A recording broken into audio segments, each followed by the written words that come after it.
Assalamualaikum warahmatullahi wabarakatuh. Pada kesempatan kali ini saya akan memberikan presentasi tentang manajemen pendidikan dalam perspektif hadis Nabi. Yang pertama adalah tentang pengertian manajemen pendidikan. Pengertian manajemen dalam istilah sebenarnya, manajemen merupakan mengacu kepada proses pelaksanaan aktivitas yang diselesaikan secara efisien dan melalui pendayagunaan orang lain. Yang pertama, menurut J.E. Coles, kata manajemen berasal dari manage, yang berarti mengurus, mengatur, melaksanakan, dan mengelola. Yang kedua, menurut Kamus Besar Bahasa Indonesia, manajemen berarti pendayagunaan sumber daya secara efektif untuk mencapai sasaran. Ketiga, manajemen menurut Stoner adalah proses perencanaan, pengorganisasian, pengarahan, dan pengawasan usaha-usaha para anggota organisasi dan pengguna sumber daya organisasi lainnya agar dapat mencapai tujuan organisasi yang ditetapkan. Pengertian manajemen pendidikan adalah proses pengelolaan semua komponen pendidikan seperti peserta didik, kemudian pendidik, lalu kurikulum, sarana prasarana hingga lingkungan belajar untuk mencapai tujuan pendidikan yang optimal dan terarah. Manajemen pendidikan dalam perspektif Islam adalah yang menurut pada hadis Nabi Muhammad menyediakan landasan konseptual yang kuat untuk pengembangan sistem pengelolaan pendidikan Islam yang holistik dan berkelanjutan. 4 komponen ini yang teridentifikasi meliputi kepemimpinan pendidikan, pengelolaan sumber daya manusia, manajemen pembelajaran, dan pengembangan kurikulum. Implementasi prinsip-prinsip manajemen pendidikan Islam berbasis hadis terbukti secara empiris mampu meningkatkan kualitas dan efektivitas pengelolaan lembaga pendidikan Islam dalam berbagai aspek, termasuk kualitas lulusan, kinerja pendidik, efektivitas pembelajaran, dan pembentukan karakter peserta didik, meskipun menghadapi berbagai tantangan di era digital. Prinsip-prinsip manajemen dalam hadis tetap relevan dan dapat diadaptasi melalui interpretasi yang konseptual dan inovatif, menjadikannya sebagai alternatif dalam upaya revitalisasi dan reformasi pendidikan Islam untuk menghadapi tantangan pada abad ke-21 ini. Prinsip-prinsip manajemen pendidikan dalam hadis Nabi yang pertama adalah prinsip at-tatwir atau perencanaan. Perencanaan adalah sebuah proses perdana ketika hendak melakukan pekerjaan baik dalam bentuk pemikiran maupun kerangka kerja agar tujuan yang hendak dicapai itu mendapatkan hasil yang optimal serta maksimal. Pada contoh ini perencanaan yang gemilang dan terasa sampai sekarang adalah peristiwa khalwat dari Rasulullah di Gua Hira. Tujuan Rasulullah berkhalwat dan bertafakur dalam Gua Hira tersebut adalah untuk mengidentifikasi masalah yang terjadi pada masyarakat Makkah pada waktu itu. Selain itu, beliau juga mendapatkan ketenangan dalam dirinya serta penawar hati yang ingin menyendiri, lalu mencari jalan dan mencapai makrifat serta mengetahui rahasia alam semesta. Nah, hadis yang terkait dalam prinsip perencanaan adalah pada artinya dalam hadis ini adalah Allah menulis kebaikan dan kejelekan yang dilakukan oleh hambanya. Barang siapa yang berencana melakukan kebaikan tetapi tidak jadi melakukannya, maka tetap ditulis sebagai satu amalan yang baik, yang sempurna baginya. Tetapi barang siapa yang berencana melakukan kebaikan lalu melaksanakannya, maka Allah ditulis 10 kebaikan dan 700 lipat cabang sampai cabang yang banyak. Sebaliknya, ketika seseorang berencana melakukan kejelekan tapi tidak jadi dilaksanakan, maka dianggap melakukan kebaikan yang sempurna, sehingga jika ia berencana melakukan kejelekan dan melaksanakannya, maka ditulis sebagai satu kejelekan.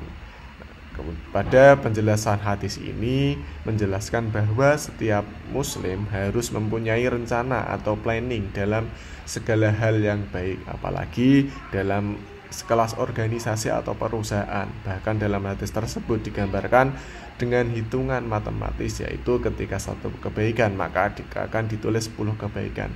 Hal ini dapat diartikan bahwa planning yang baik itu akan menghasilkan laba atau hasil yang baik pula. Jika planning yang baik itu dilaksanakan, maka hasil yang akan diperoleh akan berlipat-lipat. Sebaliknya, jika planning itu dilaksanakan jelek, maka akan mengalami kerugian.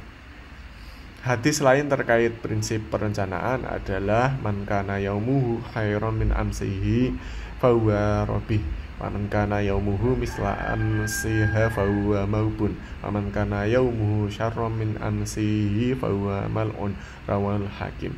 Artinya, barang siapa yang hari ini lebih baik dari hari kemarin, dialah tergolong orang yang beruntung, dan barang siapa yang hari ini sama dengan hari kemarin, ialah tergolong orang yang merugi. Bahkan barang siapa yang hari ini lebih buruk dari hari kemarin, dialah tergolong orang yang celaka.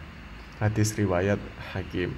Kemudian prinsip yang manajemen pendidikan Islam dalam hadis Nabi yang kedua adalah pengorganisasian.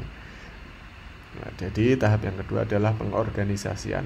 Kegiatan ini selanjutnya adalah melaksanakan dari perencanaan yang sudah direncanakan dari awal tadi, yaitu secara operasional. Organisasi adalah sistem kerjasama kelompok orang untuk mencapai tujuan yang bersama. Nah, Ali bin Abi Thalib berkata, kebenaran yang tidak terorganisasi dapat dikalahkan oleh kebatilan yang terorganisasi. Nah, prinsip dalam yang kedua ini dalam hadis Nabi erat kaitannya dengan perorganisasian pada Rasulullah telah mencontohkan ketika memimpin perang Uhud, ketika pasukan Islam yang dipimpin oleh Nabi berhadapan dengan angkatan perang kafir Quraisy di dekat Gunung Uhud. Nabi mengatur strategi perancangan dengan sempurna dalam penempatan pasukan. Namun ada beberapa orang pemanah ditempatkan suatu bukit kecil untuk menghadang majunya musuh. Pada saat perang berkecamuk, awalnya musuh menderita kekalahan, namun mengetahui musuh kocar-kacir, ternyata para pemanah muslim malah meninggalkan pos-pos mereka di bukit untuk mengumpulkan barang rampasan tersebut. Pada sisi lain, musuh mengambil kesempatan ini dan menyerang balik angkatan perang muslim dari arah bukit ini. Banyak dari kaum muslim yang mati syahid dan bahkan Nabi mengalami luka yang sangat parah. Hadis yang terkait tentang prinsip perorganisasian adalah yang artinya Nabi Muhammad SAW bersabda, seseorang tidak diutus sebagai khalifah kecuali memiliki dua niat, yaitu yang pertama adalah memerintahkan dan yang kedua adalah mendorong pada kebaikan dan memerintahkan dan mendorong pada kejelekan. Kemudian orang yang menjaga dari kejelekan adalah orang yang dijaga oleh Allah. Penjelasan hadis tersebut adalah seorang muslim harus mampu menegakkan fungsi sebagai khalifah dan semangat kerja antar manusia. Fungsi khalifah adalah menggalang kebaikan dan mencegah kejelekan. Jika dikaitkan dengan organisasi, hadis ini mendorong umatnya untuk melakukan segala sesuatu secara terorganisasi dengan rapi. Nah, prinsip-prinsip yang ketiga dalam pendidikan dalam hadis Nabi adalah pelaksanaan dan kepemimpinan. Fungsi dari pelaksanaan merupakan bagian dari proses organisasi yang tidak dapat dipisahkan. Pelaksanaan merupakan inti dari manajemen yang menggerakkan untuk mencapai hasil. Proses actuating ini adalah memberikan perintah, petunjuk, pedoman dan nasihat serta keterampilan dalam berkomunikasi. Nah, penjelasannya adalah fungsi manajemen dapat ditemukan pada pribadi agung Nabi Muhammad SAW ketika ia memerintahkan suatu pekerjaan. Beliau menjadikan suatu dirinya sebagai role model dan teladan bagi umatnya. Rasulullah adalah Al-Quran dan hidup, the living Quran. Artinya pada diri Rasulullah itu tercermin semua ajaran Al-Quran dalam bentuk nyata. Beliau adalah pelaksana pertama semua perintah Allah dan meninggalkan semua larangannya. Oleh karena itu, para sahabat dimudahkan dalam mengamalkan ajaran Islam, yaitu dengan meniru perilaku Rasulullah. Hadis terkait prinsip pelaksanaan adalah an Abi ala Rasulullah sallallahu alaihi wasallam yaqulu innallaha katabal ihsana ala kulli syai'. Dari Abu Ya'la dari Rasulullah sallallahu alaihi wasallam, beliau bersabda, sesungguhnya mewajibkan kepada kita untuk berlaku ihsan dalam segala sesuatu. Hadis riwayat Bukhari. Hadis ini menjelaskan tentang bagaimana kita dalam melaksanakan sesuatu harus dengan cara yang terbaik dan maksimal. Nah, hadis terkait dengan prinsip kepemimpinan yaitu kullukum ra'in wa kullukum mas'ulun an ra'iyati. Setiap kalian adalah pemimpin dan setiap pemimpin akan dimintai pertanggungjawaban atas yang dipimpinnya. Hadis Bukhari dan Muslim.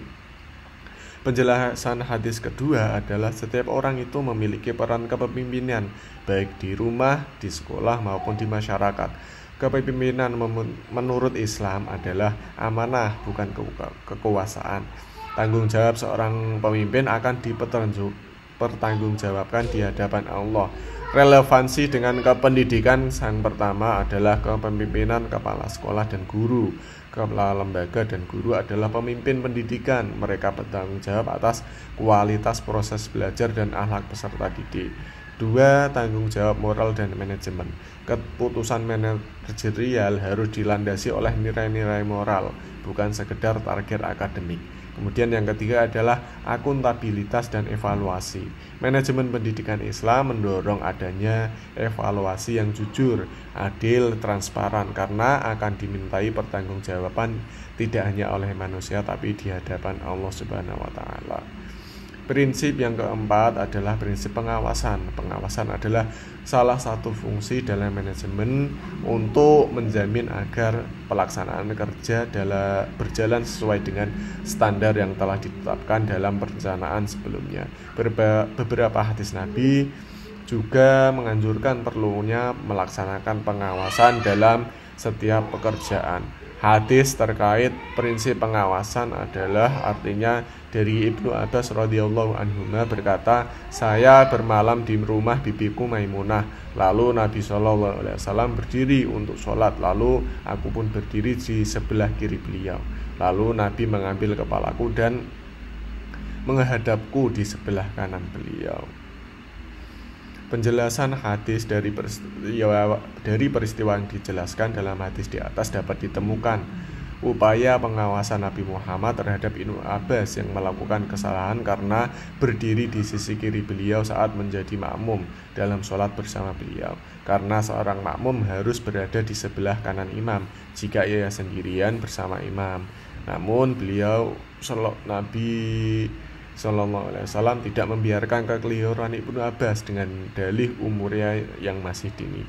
Namun beliau tetap mengoreksinya dengan mengalihkan posisinya ke kanan beliau. Dalam melakukan pengawasan, beliau langsung memberi arahan dan memberi bimbingan yang benar.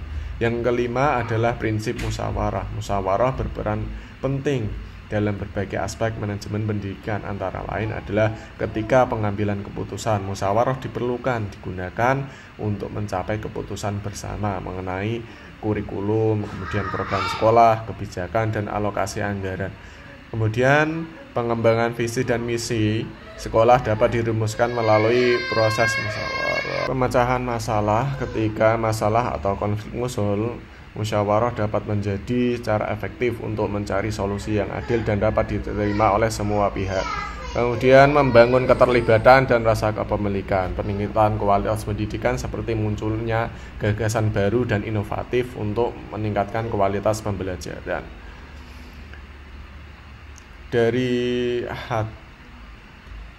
Diriwayatkan dari sahabat Ali, ia berkata kepada Rasulullah, wahai Rasulullah, akan datang kepada kami sepeninggalmu nanti rentetan permasalahan yang tidak terdapat penyelesaiannya baik dari Al-Quran maupun dari sunnahmu. Rasulullah menjawab, kumpulkan para hamba yang mukmin dari umatku lalu bermusyawarahlah di antara kalian dan jangan kamu putuskan suatu perkara berdasarkan satu pendapat saja. Nah, penjelasan hadis ini tentu menunjukkan bahwa dalam mengambil keputusan penting termasuk dalam merumuskan kebijakan pendidikan perlu melibatkan berbagai pihak terkait seperti guru, siswa, dan orang tua atau wali murid. Dengan bermusyawarah, keputusan yang diambil akan lebih bijak dan diterima oleh semua pihak. Prinsip yang terakhir adalah tentang evaluasi atau evaluatif. Islam mengajarkan untuk mengevaluasi diri dan bertanggung jawab atas tindakan. Dalam manajemen, evaluasi sangat penting untuk peningkatan mutu pendidikan serta secara berkelanjutan. Hadis terkait tentang prinsip evaluatif adalah dari Umar ibnu Khattab. Beliau berkata, Rasulullah bersabda, adakanlah perhitungan terhadap diri kalian sebelum kalian diperhitungkan.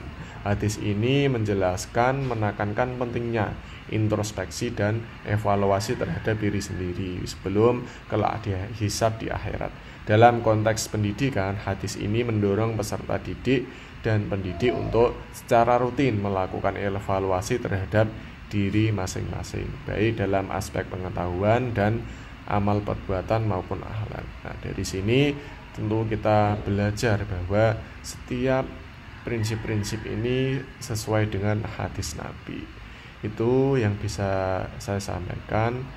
Terima kasih, kurang lebihnya mohon maaf. Semoga diberikan hasil yang maksimal pada mata kuliah ini.